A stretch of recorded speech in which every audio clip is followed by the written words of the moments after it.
کوئی اکاؤنٹیبلٹی جو ہے اب تک نہیں ہوئی، نہ اس آپریشن کی اکاؤنٹیبلٹی ہوئی کہ آپریشن میں کیا ہوا، اور ان پہ کتنے پیسے لگے، متاثرین کو کتنے پیسے دیے گئے، یا وہاں پہ جو میسی ہیومن رائٹس وائلیشن ہوئی اس سے کیا بنا۔ تو یہ دو پیرائی ہے اس سوال کے۔ اب تیسرا یہ ہے کہ وہاں پر اس وقت باجوڑ میں لوگوں کا اعتماد حاصل نہیں ہے۔ بدقسمتی سے جو کولونیل ایرا کا اپروچ ہے وہ ہماری سیکورٹی اسٹیبلشمنٹ نے اپنایا ہوا ہے کہ آپ وہاں پر جاؤ اور وہاں کے علاقے خالی کرو، ایک بندے نے جرم کیا ہے آپ پورے قبیلے کو سزا دو اور پھر اس کے خلاف آپریشن کرو۔ میرے خیال میں یہ بہت پرانی اسٹریٹجی ہے اور یہ اچھا کامیاب عبداللہ دکھائی بھائی، نہیں دے رہی۔ یہاں پہ جو سیکورٹی فورسز والے ہیں ان کا یہ موقف ہے کہ جو مقامی لوگ ہیں وہ پناہ دیتے ہیں، یہ جو دہشت گرد ہیں وہ ان کو پناہ دیتے ہیں، اس لیے ہم وہاں پہ آپریشن کرنا پڑتا ہے، یہ مقامی لوگ اگر انہیں پناہ نہ دے تو ہم نہ جائیں وہاں پہ۔ اس کے بارے میں آپ کا کیا خیال ہے؟ جی بالکل، اس میں مطلب ماضی میں بھی اس طرح ہوا ہے کہ دہشت گردوں کے دو قسم کے فیسلیٹیٹر جو ہے وہ موجود ہوتے ہیں۔ ایک تو یہ کہ وہ جو کالعدم تنظیمیں ہیں ان کے ساتھ ان کی نظریاتی وابستگی یا پھر اس کے ساتھ ساتھ کوئی مانیٹری بینیفٹ ہوتا ہے جس کی بنیاد پہ وہ لوگ جو ہے ان کو پناہ دیتے یا خوراک فراہم کرتے۔ دوسرا اس میں یہ ہے کہ بہت سارے اینی شاہد ہو ایسے بہت سارے کیسز کا کہ آپ کے گھر پہ 50-60 مسلح لوگ آ جاتے اور آپ کے سر پر بندوق رکھ لیتے کہ ہمیں کھانا بھی دو اور کسی کو اطلاع نہ دو۔ تو وہ یہ دوسرا، اور اس میں زیادہ کیسز میں ایسے ہوا ہے کہ لوگوں کے زبردستی جو کلدم تنظیم ہے ان کے گھروں میں آباد ہو گئے، انہوں نے مجبوراً۔ اس ڈر سے اطلاع نہیں دی مجبوراً۔ تو یہ دو وجہ ہے، لیکن اس سے بڑا سوال سلیم یہ ہے کہ جب ہم خود بھی جب ان سیکورٹی اداروں کے لوگوں سے ملتے ہیں ہم اس سے سوال کرتے ہیں۔ باجوڑ کے لوگ جو فیسیلیٹیٹرز ہیں وہاں پہ قبائلی اضلاع میں طالبان کے یا جس کے، ان کو آپ پکڑے، ان کو سزائے دے عدالتوں کے، یہ آپ کی مرضی ہے کہ اب ان کو ایک فیئر ٹرائل کے تحت ان کو سزائے دے۔ لیکن اس سے بڑا سوال کیا ہے؟ اس سے بڑا سوال یہ ہے کہ آپ نے 90 ارب روپے سے زائد رقم جو ہے وہ بارڈر کے فینسنگ پہ لگایا، اور آپ نے ریپیٹڈلی یہ کلیم کیا کہ بارڈر کو جو ہے وہ سیکیور بنا دیا گیا ہے اور اب کوئی جو انفلٹریشن ہے وہ نہیں ہوگی۔ تو سب سے بڑا سوال تو آپ کے اوپر آتا ہے کہ بارڈر پہ تو پولیس نہیں ہے، بارڈر پہ تو علی امین گنڈپور نہیں ہے، بارڈر پہ تو شہباز شریف صاحب نہیں بیٹھے، یا بارڈر پہ تو باقی لوگ نہیں ہیں، بارڈر پہ تو فوج اور ایف ہے۔ تو آپ سے پہلے سوال یہ ہونا چاہیے کہ یہ لوگ جو آپ کہتے ہیں کہ افغانستان سے ادھر آتے ہیں، تو یہ بارڈر کراس کر کے کیسے آتے ہیں جب آپ نے کیسے آتے 90% بارڈر جو ہے وہ سیکیور کیا ہے؟ ایک یہ ہے۔ لیکن اس میں جو دوسرا فیکٹر ہے وہ بہت ضروری ہے کہ ماضی میں گڈ اور بیڈ کے جو آپریشن ہے، جو پالیسی تھی وہ جاری رہی، کچھ گروپوں کے خلاف کارروائیاں کی گئی، کچھ گروپوں کو جو ہے وہ کارروائیاں نہیں کی گئی۔ تو اس سے ریاست اور لوگوں کے درمیان ایک مسٹرسٹ ہے۔ میں اس کو اب یقین سے کہہ سکتا ہوں کیونکہ میں ملٹری کی جو پالیسیز ہے اس کا کرٹیک رہا ہوں، لیکن اس وقت جو قبائلی اضلاع ہے اس میں زیرو ٹالرنس پالیسی ہے موجودہ جو ملٹری لیڈرشپ ہے ملٹنٹس کے لیے، اور وہ گڈ اور بیڈ کو چوز کیے بغیر ان کے خلاف جو ہے وہ کارروائیاں کر رہی ہے۔ لیکن ماضی کا جو تناظر ہے کہ گڈ اور بیڈ، اچھے طالبان، برے طالبان، پراکسی وار جو جنرل باجوہ نے خود ایکسپٹ کیا تھا، اس سے ریاست اور لوگوں کے درمیان ایک مسٹرسٹ پیدا ہوا ہے۔ اور لوگ جو ہے وہ کہتے ہیں کہ جو یہاں پہ انسرجنسی ہے یا کاؤنٹر انسرجنسی آپریشن ہے، یہ سب ان کی سرزمین کے، ان کے لائفز کے، ان کے معدنیات کے خلاف ایک سازش ہے۔ اب لوگوں کا نیریٹو ہے تو لوگوں کا اعتماد اس وقت حاصل نہیں ہے۔ اور اس میں ایک اور فیکٹر بڑا واضح ہے کہ جب 2000 کا ایرا شروع ہوا اور اس کے بعد آپریشن کیے گئے باجوڑ میں، وزیرستان میں، تو لوگوں میں بڑا خوف تھا اور انہوں نے بڑی جلدی گھر چھوڑا، لیکن اپنے گھر جو ہے وہ چھوڑے۔ اب اس وقت صورتحال یہ ہے کہ ایک تو جو 18ویں ترمیم ہوئی اور جو فاٹا جو ہے وہ مرج ہوا اور سیاسی جماعتوں کی ایکسٹینشن ہو گئی وہاں پہ، سوشل میڈیا آیا اور اس کے بعد جو وہاں پہ تحریکیں چلی ہیں انہوں نے لوگوں کو اتنا شعور دیا ہے کہ جو ڈر اس سے پہلے ریاستی اداروں یا ملیٹنٹس نے بنایا تھا کہ ان کو ڈراؤ اور یہ گھر چھوڑنے پر مجبور ہو جائیں گے، اس طرح کا تناظر نہیں ہے۔ یہ جو مزاحمت آپ دیکھ رہے ہو اس وقت پورے قبائلی اضلاع کے اندر، چاہے وہ بنو ہو، بازوڑ ہو، مومند ہو، خیبر ہو، وزیرستان ہو، تیرا ہو، جتنے بھی علاقے ہیں اس میں جو مزاحمت ہو رہی ہے یہ وہ سیاسی جو پارٹی کی ایکسٹینشن ہے، سوشل میڈیا ہے، اور اس کے ساتھ ساتھ جو وہاں پہ تحریکیں چلی ہے اس نے ایک لوگوں کو سیاسی شعور دیا ہے۔ تو اس بات جو ہے ایک بڑا چیلنج ہے کہ آپ لوگوں کو بائی پاس کر کے یہ آپریشنز نہیں کر سکتے۔ آپ کو اپنے کاؤنٹر انسرجنسی کے جو اپروچ ہے اس کو بدلنا ہوگا، اگر آپ نے ملیٹنٹس کے خلاف کارروائی کرنی ہے اور آپ کہہ رہے ہو کہ وہاں پہ فیسیلیٹیٹر ہے تو بالکل ان کو گرفتار کرو اور لوگوں کو اعتماد میں لو کہ ماضی میں جو آپریشن ہوئے یا ماضی میں ریاست کی جو پالیسی رہی یا سیکورٹی اداروں کی جو پالیسی رہی کہ ایک طالب اچھا ہے ایک برا ہے، جو افغانستان میں لڑ رہا ہے وہ گڈ طالب ہے، جو پاکستان میں لڑ رہا ہے وہ بیڈ طالب ہے. اس چیز کو آپ نے انشور کرانا ہے کہ لوگوں کو یہ اعتماد دے کہ اگر آپ کے گھر ڈیمیج ہوئے تو آپ کو کمپنسیشن بھی ملے گا. اگر آپ کے کوئی لوائقین کے ساتھ وہاں پہ کوئی ہیومن رائٹس وائلیشن ہوئی اس کی اکاؤنٹیبلٹی بھی ہوگی. تو یہ لوگوں کو بائی پاس کر کے آپ آپریشن نہیں کر سکتے. آپ گزشتہ 2 روز میں دیکھیں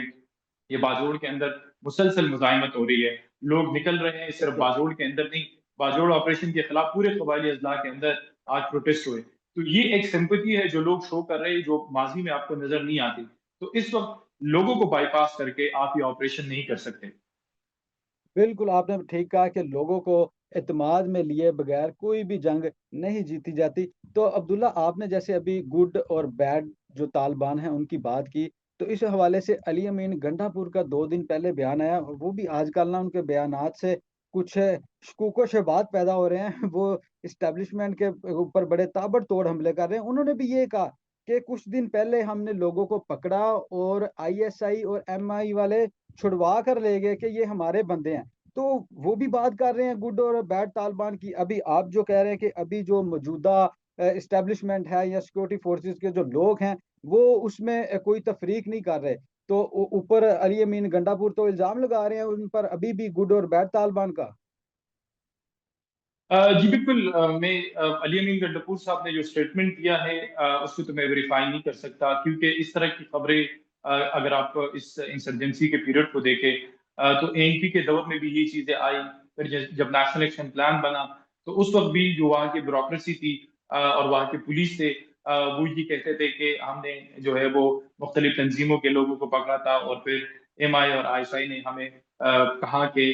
اس کو چھوڑ دیں اور وہ اپنے ساتھ لے کے گئے. میں اس کو اس وقت ویریفائی نہیں کر سکتا لیکن کچھ میرے پاس اس طرح کے اطلاعات ہیں. میں مصدقہ تو نہیں ہے لیکن میں نے کئی لوگوں سے اس کو کنفرم کیا ہے اور وہ یہ کہہ رہے ہیں کہ کچھ جو تنظیمیں تھی جو ماضی میں کشمیر انسرجنسی کا حصہ رہی یا اس کے ساتھ ساتھ وہ لوگ جو زینبون اور فاطمون کا حصہ تھے اور وہ شام میں لڑے تو وہاں پہ کچھ پشاور میں ریکروٹمنٹس ہو رہی تھی. اس کو صوبائی حکومت نے اس پہ کریک ڈاؤن کیا تھا اور کچھ اس طرح بھی کہا جا رہا ہے کہ کچھ اس طرح کے گروپس بھی تھے کہ جو وابستہ تھے تحریک طالبان پاکستان سے ان کو بھی گرفتار کیا گیا تھا. لیکن مصدقہ خبر جو ہے وہ اس وقت نہیں ہے. لیکن سب سے بڑا جو چیلنج ہے جو آج علی امین گنڈپور صاحب کہہ رہے ہیں کہ اس طرح کا ہوا تو سب سے بڑے مجرم تو سب سے بڑی مجرم تو پاکستان تحریک انصاف خود ہے. کہ جب ایک تو یہ کہ جب افغان طالبان افغانستان میں آئے تو سب سے پہلے عمران خان صاحب نے کہا کہ they are breaking the shackles of the slavery اور اس کے بعد خواجہ آصف صاحب کی اسٹیٹمنٹ آئی اور پھر صوبائی حکومت نے پارلیمنٹ کو بائی پاس کر کے جنرل فیض کے ساتھ مل کر ایک منصوبہ بنایا اور اس منصوبے کے تحت صدر نے 102 لوگوں کو جو ہے وہ صدارتی معافی دی کہ ان کو رہا کریں گے. اب یہ نہیں پتا کہ وہ رہا ہوئے ہیں کہ نہیں لیکن وزارت داخلہ کی اپنی رپورٹ تھے جو پاکستان تحریک انصاف کی حکومت تھی ان کا کہنا تھا کہ 6 سے 7 ہزار لوگ جو ہیں وہ پاکستان آئے ہیں. تو پوری دنیا کے اندر سلیم ہے کبھی بھی جب اس طرح کے ملیٹنٹس کو مینسٹریم کیا جاتا ہے آپ چائنا کے اندر دیکھیں امریکہ کے اندر دیکھیں رشیا کے اندر دیکھیں تاجکستان کی جو ریاستیں ہیں تاجکستان ازبکستان جب بھی اس طرح کے ملیٹنٹ کو مینسٹریم کیا جاتا ہے بزور طاقت یا والنٹری تو ان کے لیے ایک کیمپ ہوتا ہے اور وہ پھر والنٹری جو ڈی ریڈیکلائزیشن کا ایک پورا پروسیس ہے وہ ہوتا ہے. لیکن علی امین صاحب نے شاید اپنی حکومت کا احتساب نہیں کیا اور ابھی تک اس پہ معافی نہیں مانگی کہ انہوں نے کس پالیسی کے تحت کس کی اجازت سے جو 6 سے 7 ہزار لوگ ہیں ان کو ایڈجسٹ کیا اور اس وقت جو ہے وہ حملوں میں ملوث ہے. تو علی امین صاحب اس کا خود جواب دے سکتے. پولیس سے میں نے اس پہ پوچھا ہے اس کے ساتھ ساتھ وہاں پہ اسپیشل برانچ اور آئی بی سے اس حوالے سے بات کی کہ علی امین گنڈپور صاحب کے اسٹیٹمنٹ میں کتنی صداقت ہے تو ان کا ماننا ہے کہ کچھ تنظیمیں جو ماضی میں کشمیر اور اس کے ساتھ شام کے اندر انوالو تھی ان کے کچھ لوگوں کو گرفتار کیا تھا لیکن اب تک وہ اس چیز کو ویریفائی یا قبول نہیں کر رہے کہ اس میں تحریک طالبان پاکستان کے بھی لوگ تھے. اور اس کے ساتھ ساتھ ایک دوسرا فیکٹر وہ بھی ہے کہ جب بھی اس طرح کے جو عسکریت پسند ہے ان کو گرفتار کیا جاتا ہے میرے پاس پورے اعداد و شمار ہیں تو ان کو انٹرمنٹ سینٹر میں منتقل کیا جاتا ہے، اور پھر وہاں پہ ملٹری کورٹس جو ہے، یا جو وہاں پہ اپنا ایک انٹرمنٹ سینٹر ہے، وہاں پہ ان کو سزائیں دی جاتی ہے۔ اس وقت 1,000 سے زائد لوگ جو ہے وہ ملٹری کورٹس کے اندر ہے۔ تو اب یہ جو ہے یہ چیز ہم واضح نہیں کر سکتے، یا اس کی یہ چیز واضح نہیں ہے کہ کیا جو لوگ، جو علی مین صاحب دعویٰ کر رہے کہ ان لوگوں کو گرفتار کر کے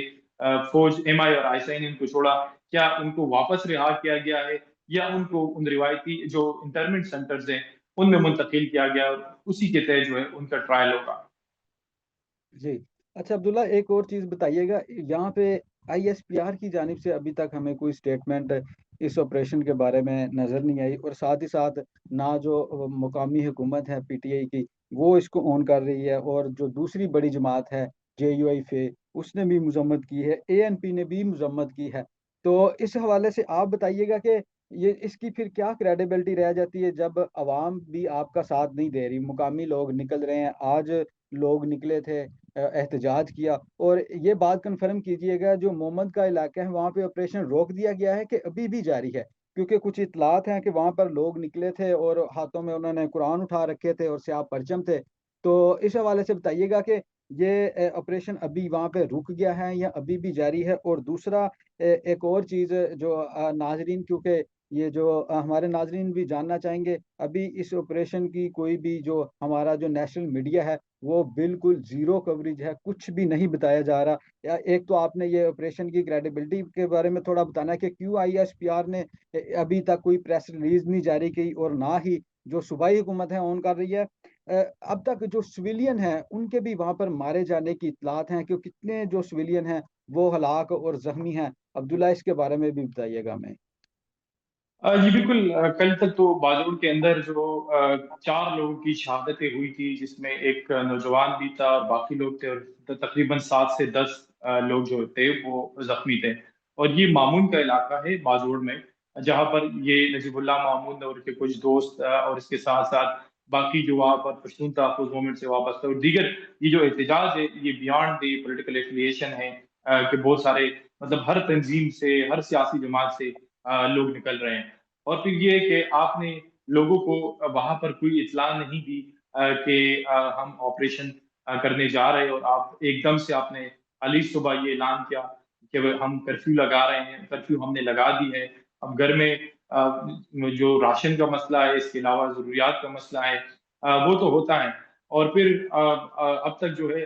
وہاں پر یہ تو ایک اپروچ ہے، یہ عاصم باجوہ صاحب کے ٹائم سے شروع ہوا کہ اگر وہاں پر کوئی دھماکہ ہوتا ہے یا سیکورٹی فورسز کے اوپر اٹیک ہوتا ہے، تو جو مقامی کورسپونڈنٹ ہے جس بھی ضلع میں ہے، وہ اس کو رپورٹ نہیں کر سکتے۔ اور جب آئی ایس پی آر اس پہ ایک اسٹیٹمنٹ جاری کرے گی، اور آئی ایس پی آر پھر اسلام آباد سے ہی جرنلسٹ اسی پریس ریلیز کو یا اسی اسٹیٹمنٹ کو کیری کر کے ان پہ خبر دیں گے، تو آزادانہ طور پہ تو وہاں سے خبریں آپ دے نہیں سکتے، مقامی کورسپونڈنٹ جو ہے وہ رپورٹ نہیں کر سکتا۔ تو سویلین جو کیجویلٹیز ہوئی ہے، اس پر لوگوں کے درمیان ایک بہت شدید غصہ ہے، اور یہی وہ وجہ تھی کہ آج وہاں پر پورے قبائلی اضلاع کے اندر اس آپریشن کے خلاف لوگ نکلے ہیں۔ اے این پی نے بھی اس کی مذمت کی، جمعیت علماء اسلام، اگر آپ اس پورے 64 اٹیکس کا پیٹرن دیکھیں باجوڑ کے اندر، تو سیکورٹی فورسز کے بعد جو سب سے زیادہ ٹارگٹ کیا گیا ہے وہ جمعیت علماء اسلام کو ٹارگٹ کیا گیا ہے، اور اس کی زیادہ تر ذمہ داری جو ہے وہ داعش کی جانب سے قبول کی گئی، کیونکہ ان کا ماننا ہے کہ جو مولانا فضل الرحمان ہے وہ دیوبندی ہے، اور تحریک طالبان بھی دیوبندی ہے، تو ان کی ایک سمپتی ہے۔ اور دوسرا یہ کہ وہ سمجھتے ہیں کہ سیکورٹی فورسز جو ہے وہ مولانا فضل الرحمان ان کے ساتھ تعاون کرتے ہیں، تو اس کے باوجود مولانا جو ہے زیب جمعیت کا میں تعلق بھی زبردست۔ باجوڑ سے نہیں تھا؟ عبداللہ، جی مولانا بالکل، زیب؟ جی بالکل، مولانا مبارک زیر صاحب جو تھے وہ اس کا تعلق باجوڑ سے تھا، اور وہ عوامی نیشنل پارٹی کے جو علماء کی تنظیم ہے جو اس کے صدر تھے، میں خود بھی اس کے جنازے میں باجوڑ گیا تھا۔ اور اتنی صورتحال وہاں پہ خراب تھی کہ وہاں کے مقامی انتظامیہ کو جو ہے وہ سیکورٹی گیٹس لگانے پڑے ان کے گھر کے آگے، اور جو بھی سینیٹر یا اس کے علاوہ ایمل ولی خان اور دیگر لوگ جب ان کے جنازے کے بعد دعا کے لیے آئے، تو ہر جو سینیٹر ہے اس کے ساتھ سیکورٹی کی 2 گاڑیاں ہوتی تھی، اور میں بھی گھر سے اپنی سیکورٹی لے کے گیا تھا، اتنی غیر یقینی کی صورتحال ہے۔ تو باجوڑ میں آپریشن ہو رہا ہے، اور سویلین کیجولٹیز جو ہے وہ انتہائی وہاں پر لوگوں میں ایک غصہ ہے، لیکن اب تک ISPR کی خاموشی جو ہے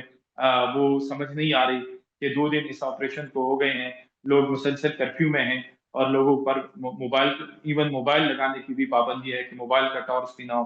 تو یہ ایک بڑا گمبھیر مسئلہ ہے اس وقت، سیکیورٹی بھی ایک بڑا چیلنج ہے، ملیٹنسی بھی اس ریجن کے اندر ایک چیلنج ہے، لیکن جس طرح کا اپروچ رکھا گیا ہے کہ وہ لوگوں کو نکالیں گے، تو لوگ اس وقت نکلنے کے لیے تیار نہیں ہیں، لوگ مرنے کے لیے تیار ہیں، لوگ جو ہے وہ ہر صورت مزاحمت کے لیے تیار ہیں، اور لیکن لوگ نکلنے کے لیے تیار نہیں ہیں، اور وہاں پر جو سیکیورٹی ادارے ہیں یا پولیٹیکل ایڈمنسٹریشن ہے یا وہاں پہ جو ڈسٹرکٹ ایڈمنسٹریشن ہے، ان کو مقامی لوگوں سے بات کرنی ہوگی۔ یہ اگر سمجھتے ہیں کہ ماضی میں جس طرح کچھ قبائلی عمائدین جو مناط یافتہ ہوتے تھے حکومت کے، ان کے ساتھ مل کر وہ ایک فیصلہ کرتے تھے، میرے خیال میں ان قبائلی عمائدین کا 18ویں ترمیم کے بعد اور خاص کر پی ٹی ایم کے ظہور کے بعد، جو پی ٹی ایم کے جو وہاں پر سیاسی شعور دیا ہے، اس سے اختلاف کیا جا سکتا ہے، لیکن وہاں پر جو مقامی اسٹیک ہولڈرز ہیں، جو قبائلی عمائدین ہیں، وہ اب اس سسٹم کے اوپر جو ہے انفلوئنشل نہیں ہے، ان کی بات سننے کے لیے کوئی تیار نہیں ہے، اور اس کے ساتھ ساتھ جو وہاں کے نوجوان ہیں جس کے تعلق جس بھی تنظیم سے ہے، اب جو اختیار ہے وہ ان کے پاس ہے، وہ گھر میں بھی کسی کا نہیں سنتے اور یہ اس مزاحمت کے لیے نکل آتے۔ تو میرے خیال میں ریاست کو اور خاص کر پاکستان کے سیکیورٹی اداروں کو اس کو بڑے تحمل کے ساتھ ٹیکل کرنا ہوگا، جس طرح وادی فراء میں ہوا کہ سویلین کے اوپر فائر کول دیے گئے، مطلب اس طرح تو اسلام آباد کے اندر بھی احتجاج ہوتے ہیں، کیمپ کے اوپر حملہ ہوا یا پتھراؤ کیا گیا، مقامی لوگوں کا ایک غصہ تھا، ایک بچی مری تھی، ٹھیک ہے اس کو کیمپ کے اوپر یا اسپتالوں کو جلانا نہیں چاہیے تھا، کیمپ کے اوپر اٹیکس نہیں کرنے چاہیے تھے، لیکن پروٹیسٹ کو پوری دنیا میں ٹیکل کرنے کا ایک طریقہ ہوتا ہے، یہ طریقہ نہیں ہوتا کہ آپ اس کے اوپر جو ہے وہ فائر کرے اور اس سے شہادتیں ہو۔ تو یہ ریاست اور عوام کے درمیان جو ہے ایک مسٹرسٹ مزید بڑھ رہا ہے، جو آلریڈی ایک مسٹرسٹ ہے، اور جس کا فائدہ الٹیمیٹلی جو ہے ان ملیٹنٹ تنظیموں کو ہوگا۔ جی بالکل عبداللہ، آپ کی بات سے 100% متفق ہیں ہم بھی کہ پاکستان کی جو ریاست ہے اور عوام کے درمیان جو خلا ہے وہ مزید بڑھ رہا ہے۔ اگر آپ نے آپریشن کرنا بھی ہے تو جو مقامی لوگ ہیں انہیں اعتماد میں لیا جائے، کوئی بھی آپریشن، کوئی بھی فوجی کاروائی اس وقت تک کامیاب نہیں ہو سکتی جب تک اس کے پیچھے عوام نہ کھڑی ہو۔ تو مومند کے لوگ ہیں یا جتنے بھی قبائلی اضلاع کے لوگ ہیں جہاں پر اس وقت آپریشن جاری ہے، ہماری ہمدردیاں ان کے ساتھ ہیں۔ تو ناظرین، آپ یقین کرتے ہیں کہ جس طرح عبداللہ محمد نے آپ کو پورا بریف کیا ہے بجوڑ کے حوالے سے، آپ کو ایک ایک چیز کی سمجھ آ گئی ہوگی۔ تو ناظرین، آپ اپنا خیال رکھیے، مجھے دیجیے اجازت، اللہ حافظ۔